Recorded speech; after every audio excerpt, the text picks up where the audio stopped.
Hello and welcome on back everybody. We gather here on Monday to talk about story and lore. We're here to talk about Akeada and his clan. Now Akeada's clan, you could say it's special. And what I mean by special is all but the queen is corrupted, cursed, and mutated. Now, the main thing that's gonna be a factor is going to be the size of a clan in Akeada. Now, Akeada was born without armor. He has none. He'd usually be considered born right out the pod, ready to go. They can just fight as soon as they're out of the pod. Give or take a few seconds to acquire the necessary skills to walk. And get up and stand and stuff like that, right? There was a word for it, but I couldn't think of it. Anyways, Akeada was born bare. He has no armor or anything like that. He's just roots at this point. He is just roots. Now, the workers are also mutated. The growth of all of them, including Akeada himself, has been sped up considerably. And the size of his clan is roughly 300 compared to the 1,000 that usually starts with. Now,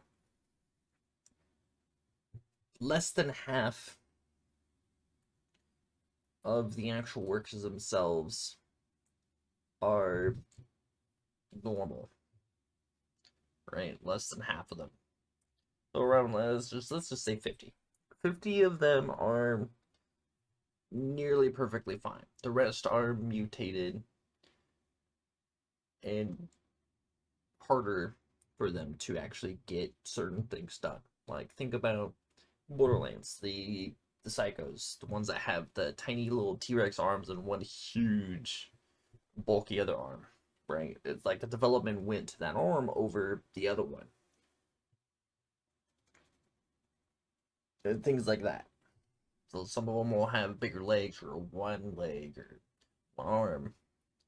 Well, some will even be born without a headpiece. So they're pretty much mindless drones. These ones won't really add anything to the group. They can just be directed what to do. So they're actively workers, drones.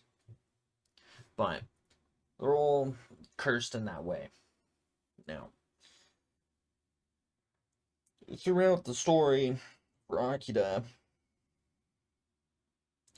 I don't want to spoil too much from the story itself, but the concept for Akeada in this stage is that he is gonna have to go through a lot more not really a lot more hardship. What am I thinking of? I'm trying to think on how to say things without spoiling too much. Anyways, the curse for Akeada is he's not alone in his mind and body. He is not alone. Think about it like there's not really a dual personality. I guess you can think of a dual personality, but there's another. No, it's pretty much dual. It's a coin, right? You got the heads and tails. There is another entity living inside Akeada with him. He is not alone. He has company with his soul. So in essence, he has two souls, right? He has his soul and a cursed soul. It's pretty much his soul, but split into two. It's not good. It's not evil. Akeada is just Akeada, but the other one's a little bit more twisted. in the mind. That's pretty much where his defect comes in for now, which you will hear that go on. Not really go on, but you will hear the voice. I was going to say you can see. You'll be able to hear it because I'm just going to be telling it. I don't really have any visuals to show. But just know he's not alone. Now, he doesn't necessarily, he's not going to be ahead of any of the other Vancers. But the main benefit he's going to have early on is that since he doesn't really have any armor, he can actively move the core around in his body as of right now. So, say you have an armored Vancer, right? There's not going to be too many spots that they can move it, so it's roughly going to be just in his chest. Now, it's going to be in his chest primarily too, but he can move it down to his stomach or even put it up to his head. But it's not really something he's going to do all that often. But he can do that. Now, a big part of this whole entire story is going to be the involvement of the curse, right? The curse is going to be a big part of this whole Prothor thing.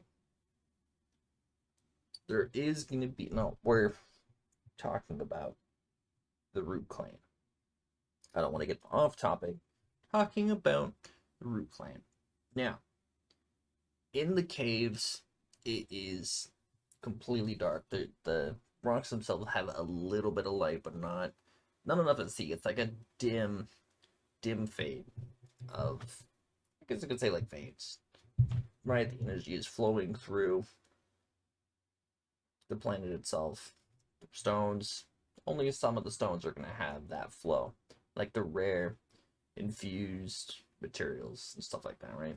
So you can tell it's something to be gathered. Now, the way that each of the, like the ones on the surface, right? There's bioluminescence almost everywhere. So they'll be able to see with eyes. Now, the way the underground clans have to see is they pretty much have a bubble around them, right? That they can sense anything that really enters this bubble. When they move, it maps out the area around them. It's not terribly big. Of course, the Vancer's is bigger because he's also bigger. But it's not. I'm trying to think of a good estimate on what it is. So it's pretty much 4 times the size of the user that has it. 4 to 5 times their size. So of course, Vancers being 7 foot, it's gonna be 5 times their size in an area around them. And the workers' Sanchez, it's also gonna be 5 times their size.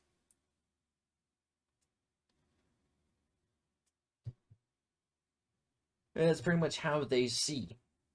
They don't have eyes. Not until they gain adaptations from other humanoids. Then workers will start being born with eyes, but we went over that in the creature talk, which we still have to do a part 2 on that, but that'll come way later. I'll probably start telling a story before I start going into details and stuff like that. Or maybe I'll just do a stream with it.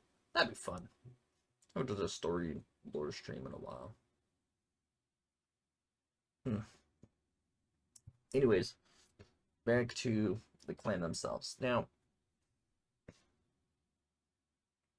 they are not alone in the caves. There are creep crawlies down in the caves with them. Really early on, for everybody who watched the very first story time, which the story is going to change a little bit. I'm going to try to go into a little bit more detail on stuff that's going around, is going to be the first encounter, which is a big root spider. It's a vine spider, but we want a little bit more detail about it. Creatures, root spider. Right? Big, sharp root spider.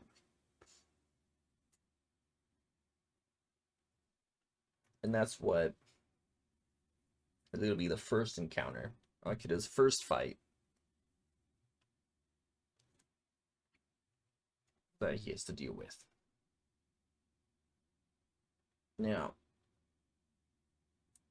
the way they gain food again is just absorbing it through the ground itself. Right? There's going to be good spots for food, and then there's going to be bad spots. Right? There's also going to be water down there, so they can have that. The brightest spot down that we're going to see is of course going to be in the water. That's going to be the brightest spot in the whole entire cave. Granted, Akeada himself is not going to be able to see it. Neither are the workers. Workers aren't going to be able to see really at all because none of them have eyes. Not even the queen. Alright, so let's go over some of the visuals. So Akeada is pretty much just, think like a humanoid shape. Just all rooted in a mouth. That's it. That's pretty much what he is. He has no bark. He has no armor at all. Just roots, core, and eyes. Now, over the time, that's going to change, and that's going to change before they even leave the cave. But I don't want to get too much into that because it's going to spoil it for people who have not seen the original story times. So we're going to go ahead and try to leave it as spoiler-free as possible for everybody truly interested in the golden story that I am telling. Now, the queen. The queen is, of course, reached to inside, but she is covered kind of like leaves, right? Not leaves, but it's more mushroomy than anything. Because it's pretty much all that's going to be down really deep underground. Is roots, mycelium, moss, some molds and stuff like that. Anyways, the way I see her is that she is just gonna be two colors for everybody listening. I'm gonna keep saying that. Two colors. Black. Okay, the black's gonna vary from color to color. And then purple. Right? So she's gonna be black from head to toe. Okay, from mouth to toe. Down. She's gonna be black completely. And of course it's gonna be wrapped up. Let's just call it hide. It's easier. Just wrapped up like that. But her, like, think about where her eyes is from her. So if it's exposed, trying to explain it like on the, so I guess you can say it's taking your,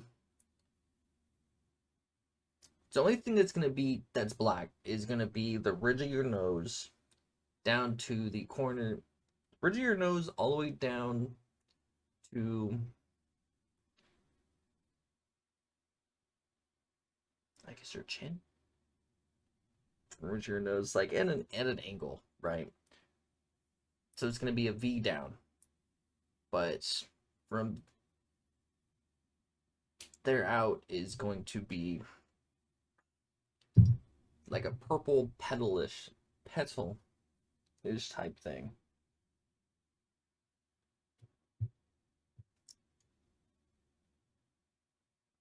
I'm trying to think because I can see it, but describing it is rough.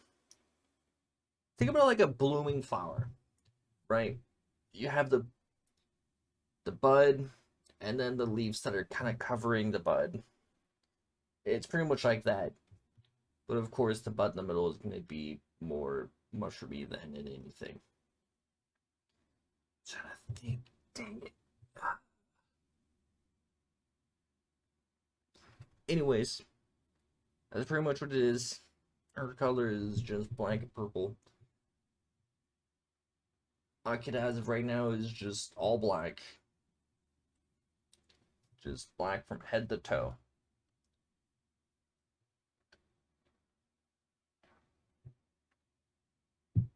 Workers are also all black. They are roughly the same as Akeada. Just roots, a tangle of roots.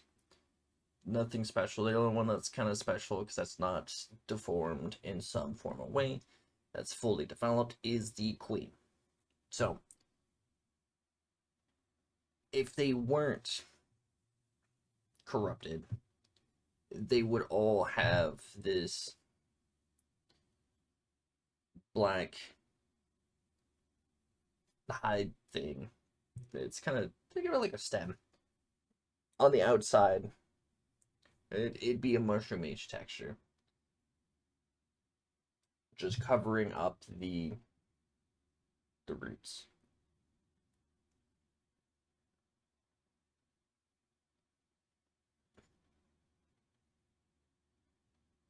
And that's it. It's kind of, well, their clan compared to all others is pretty lackluster in the color department. They're just black. What's it? No color to them at all. Now other root clans would be more albino-ish because there's no light down there, so they'd be really light. But Aki's clan is a little bit closer to the core than normal. It's a really deep cave, so there's gonna be some lava in there as well. They're probably one of the closest to the core, so they're getting hit with radiation constantly, and so they're more charred than you would originally have. If they weren't as deep, they would also be as albino. And another clan, Arctis clan, isn't anything special in that regard. So if there was another one this deep, they would also be just completely black as well. But as I said before, since they don't have this hide as well, like if you take the queen, cut her arm off, right? It's exposed inside the hide with the roots in her are white because she's normal. But since they're exposed and so far down, the roots don't have that protection, so the roots themselves are now the protection. You know what I mean? What I'm getting at is they're bare. They're naked. They have nothing protecting their Mr. Vitals, so they're just absorbing all this radiation from the planet as well. Now, it's not bad. That's pretty much what they eat. So they're absorbing a lot more, is what I'm getting at.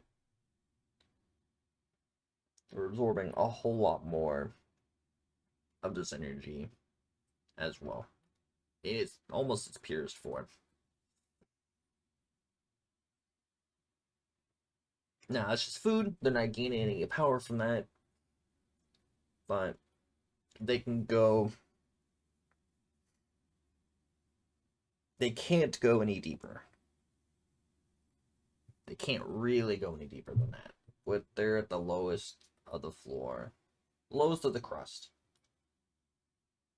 Now, anyways, back to the curse of the clan itself.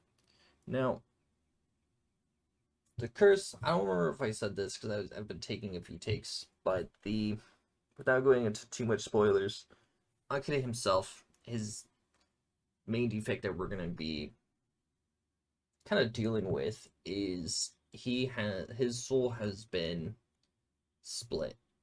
So he's not alone in his body. It's pretty much like a coin, right? Heads, tails, stuff like that. And without going into too much detail, as Akira grows, the other side of Akira will grow in power as well. So when he eats another Vancer, the other side's also gonna get another Vancer, or is also gonna grow in power as well. But we won't really see. No, that would be spoiler. I'm not going that far. So he's not alone in his head, in his body. He has two souls. It's not. It's easy to explain it that his soul was split into two, and there's two halves of a coin. But in the end, it's really not. The soul that we're talking about is pretty much born. Well, they're both born from the curse. That's wrong, because as soon as he started developing, the curse was already there. And that's influenced his growth in the pod. Yeah, I can't really go into too much detail about the curse without actively spoiling anything. The only thing I can really say is he's not alone. He's not alone in his head.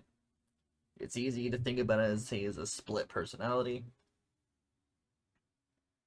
So we're just going to go ahead and leave it as he is a split personality. We'll touch on to that more later. Stuff like that. Now, let's talk about the powers that Akeada has, because all Vancers has an absorption, a power, a defect. Wait, absorption. Yes, a power. Yes, a defect. Yes, and regeneration. Oh, the regeneration. Now, the regeneration that Akeada has been heavily influenced, not by the curse, but since he's so far down that when he heals, he burns. He pretty much, it's like his. What's a good way to think about it? Well, a good way to explain it. So, when he's regenerating, his cells will generate so much energy and heat that it gives off steam and it burns. It will burn him as well. So in return, as it's burning, it was also healing, but it slowly fades away because it gets colder and colder as it's healing.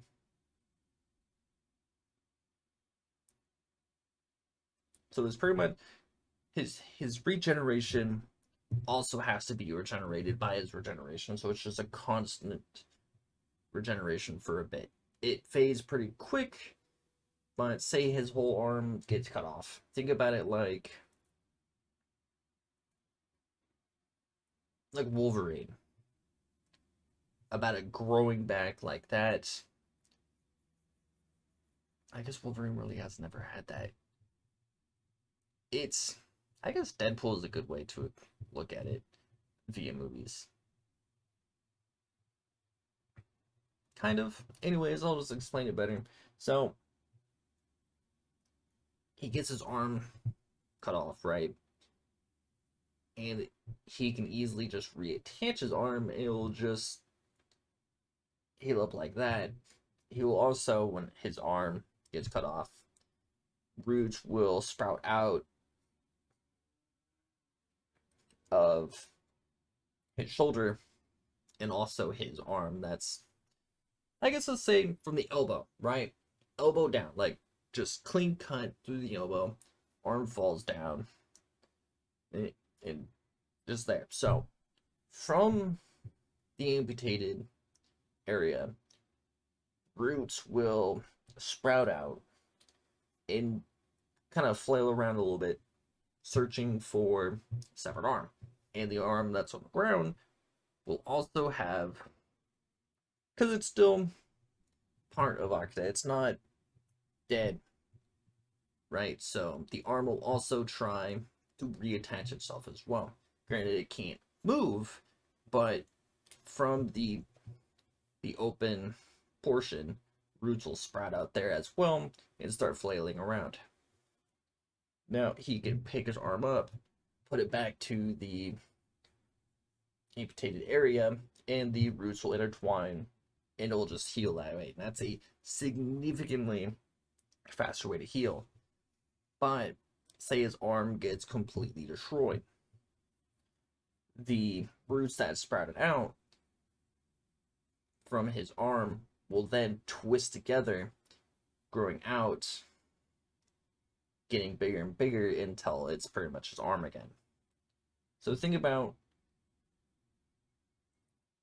for the first few minutes of the initial damage, it's going to be small little roots just flailing about, because the bleeding only lasts for a little bit and the roots stop it almost immediately. I'll talk about his blood in a minute. But if nothing, like his arm doesn't get put back there, the roots themselves, it's pretty much will store up energy and then burst. Think about Dragon Ball Z Piccolo. It's not going to be exactly like that, but think about like that, where it's just there for a minute and then all of a sudden it just bursts. But in Akeada's case, it's going to be a bunch of roots just bursting out the same length as his arm as well. And then they will start all twisting around a singular root to form his arm. That's pretty much how his healing process would go.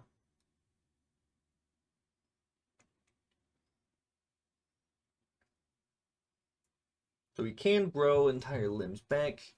He has a really fast healing, especially if it just gets reattached. Say you don't cut anything off, you just pretty much zap him. He will be able to heal that really quick as well. Now, his healing factor can also be used offensively, because, like I said, it burns hot. So, with that said, say somebody stabs him and then leaves it in. That whatever's inside is going to pretty much start to burn away. So, say a metal piece gets stabbed into it, or he gets shot. That metal then is going to melt and either absorb into Akeada and become part of Akeada as well, or it's just going to be spat out of the open wound. But in majority of cases, it's just going to be absorbed and then become part of Akeada. So, shooting him, not a good idea. He's just going to take that and turn it into other stuff. Not really other stuff, but his roots are going to eat it pretty much, and it's going to become part of him. So, in theory, what I'm saying is, say you're somebody who's shooting Akeada with a gun repeatedly with just iron bullets, right? Let's just say iron. His roots will then slowly start to become pretty much metal, right? His body is going to absorb all of that, and it's just gonna become metal. His roots will still be able to be moved. Think about like a iron plating. That's pretty much what's gonna be done. And it's not just Akeada. All Vancers can also do this, but not in the way other Vancers can. Some will just eat it and stuff like that. Vancers can absorb just about anything, not just living things. So, say they find a really rare material, they can eat it, and then it will start growing on them. And yes, that can be used for resource gathering, and that will be done way later on in the story. But without, I don't want to spoil too much. But it does work like that, and it can be used like that.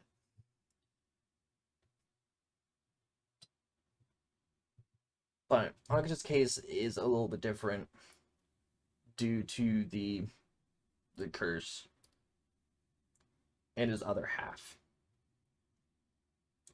That's going to be changed very for him. But with that said, it's also going to be kind of a negative, but a plus. It depends on how it's done. Take a drink of my coffee. I'm trying to censor myself so I don't spoil too much, but I did spoil some things that I'm sorry. Anyways, so that was his regeneration and absorption, kind of. So, his absorption, he has full absorption. Was that the right one? No, contact. He has contact absorption. So when he touches something or someone, he can absorb them. And that's either with his mouth, his hands, his feet, his tail. He does have a tail. It's kind of like a root tail, though. But he does have one. But he has contact absorption.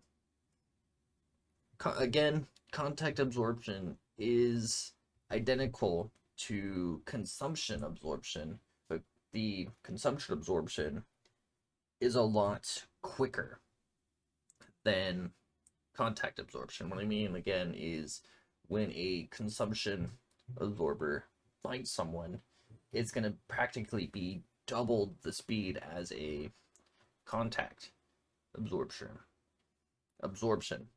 The only way a full contact or a contact absorber can absorb at the same speed as a consumption, it really wouldn't be, because it's like 2.5 times faster.